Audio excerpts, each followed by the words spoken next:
Hey guys, I got caught up last night and wasn't able to finish my workout as I described I was going to do in one of my last videos yesterday. And as I posted, I said I'd be doing it today instead. So I've got a circuit that involves Turkish get-ups and also reps on the jump rope. And I'm going to demonstrate how to do Turkish get-ups first. I had Turkish get-ups in some other footage earlier in the weeks, and I do want to demo how to do that. The last time I tried doing it, the recording didn't come out right. So I'm going to show you guys how to do it first, and then I'll jump into at least the first set to demo what I'm doing. So for Turkish get-ups, here's how you do this. I'm going to demo the movement. I'll do it a couple of times on each side, and then I'll unpack what I'm actually doing. All right, I'm going to use this sledgehammer here instead of the weight on the bar that I've got over there, because that's the weight I've got set up for the actual workout, and it's a little heavier. I'm not going to be able to explain properly while I'm holding the heavier weight. So we're just going to pretend that this sledgehammer is a dumbbell for a second, or a kettlebell. And here's how you do it. So I'll do this from a front view and also from a side view.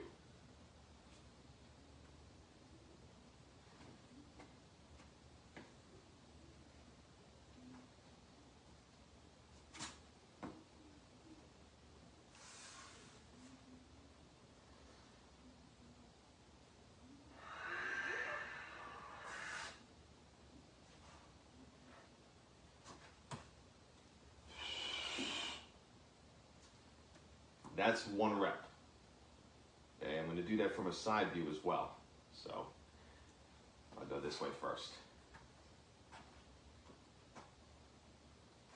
So I've got my arm up, holding the weight up the entire time. The elbow is not locked. It's as straight as it can be before the joint would lock. And from here, whatever arm that's up, when I lunge back, the leg that's on that same side of the body is going to remain forward. So I step back with the opposite leg into that lunge. I'm going to use the free hand to support myself, coming to the side and a little back with that hand. Hips are going to stay up, and now that I've got that hand on the ground, the back leg goes forward and out to the side, out to about a 35 or 45 degree angle. Butt goes down, and I do pretty much a reverse sit-up there.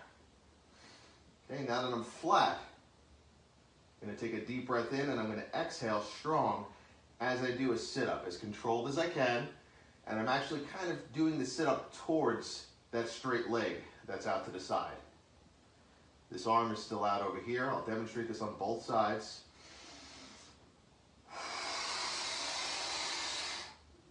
From here, hips go up, and then that straight leg goes back where it was. Straighten the body out, contracting the obliques on this side, so I'm back where I was in that lunge position. Then I step forward into the lunge, and I'm back where I started. Okay, I'm going to do it this way now. So, once again, I'm doing this on my right side. Now you can just see what my left side's doing. Okay, from here, step back with this leg. Just for safety, I'm going to do this because I've switched where the sledgehammer is. Okay, so I've lunged back with the opposite leg as the side that I'm lifting the weight with. This arm has a free hand, so it goes to the ground, kind of out about 35, 45 degrees. It's not going here. That's going to create a really awkward angle. It's also not going completely out to the side, because that'll also create some imbalance. So once I'm here, this hand goes about midway, 35, 45 degrees back. Hips are up, straighten this out, heels on the ground now. Butt goes down, slow reverse sit-up, nice and controlled. So I'm flat, back is flat. From here, deep breath in, and then I exhale, doing a sit-up, controlled sit-up towards the straight leg that's out at that 35 or 45 degree angle. All right, I'm not completely going to the side, I'm mostly going forward, but I'm a little towards that leg. Hips go up. This leg goes back. And I'm laterally flexing those obliques so that I can go right back to that lunge position. And then I stand up and I'm back where I started. Once again, I'm just going to do it on the other side now. Arm is up. Also, just going to come close over here for a second. Whatever arm is holding the weights, you want to make sure that your hand doesn't start to do this. It might go back a little bit, like let's say maybe here, if you're holding some heavy weight. But if you're holding heavy weight, you don't want to go way back this way with the hand, all right? A barbell might make this happen just a little bit, that's fine.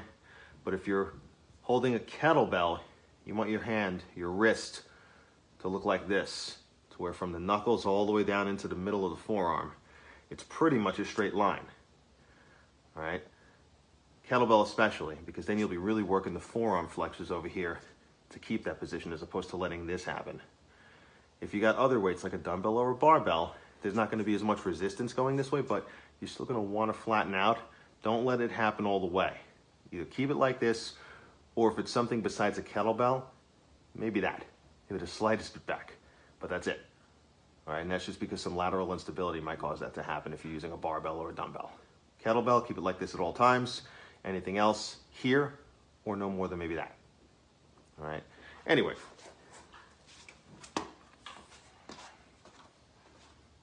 So I'm here.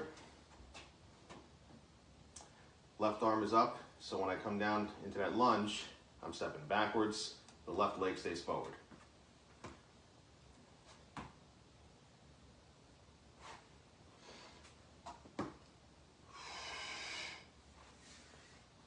This hand that's causing you to balance yourself, as you come down, you can either just slide it, or if you're on a surface that doesn't really allow you to slide it, if you're on like concrete or something, this is painted so it's smoother. If you're on like rough street terrain or anything, if you need to, you can always just lift it. You can always just lift it a little as you go, as long as you're not throwing yourself into that lift of the hand. Anyway, let me start over.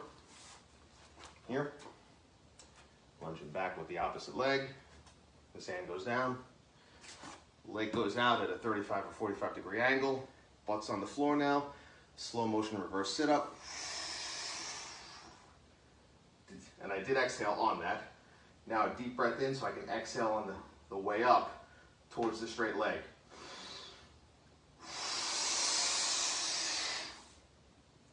Hips go up. This goes back. Straighten out. And stand it up. Okay? Demo it this way now. Opposite leg goes back. The free hand comes down. Again, not way back over here behind the body too much because then you're going to be way imbalanced. And from here, straighten that leg out. Butt goes to the floor, nice and slow. Slow motion reverse sit up.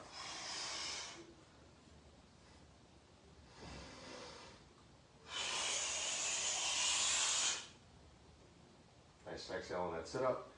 Hips go high enough for you to bring this back. Straighten out and back up. One more time, and I'm going to explain something else now that you'll be able to see this forearm and this elbow a little more clearly. So from here, stepping back, lunge, this hand goes down, this leg goes out at that 35 or 45 degree angle, butt goes to the floor, slow motion reverse sit up. When you come up from this, especially if it gets really heavy for you or your abs need a little of assistance, you can either A, do it as normal, just keep this hand flat, and that way there's very minimal assistance from this hand other than the fact that it's just balancing you. Or B, let's say you've done a few of these, now you're really feeling it, you can come up on the elbow instead. And then put the hand back down and it helps out a little bit. I'll demo that one more time. The elbow option, if this gets heavy or if your abs are just kind of wiped, you're flat, you're about to do the sit-up, anchor yourself with the elbow.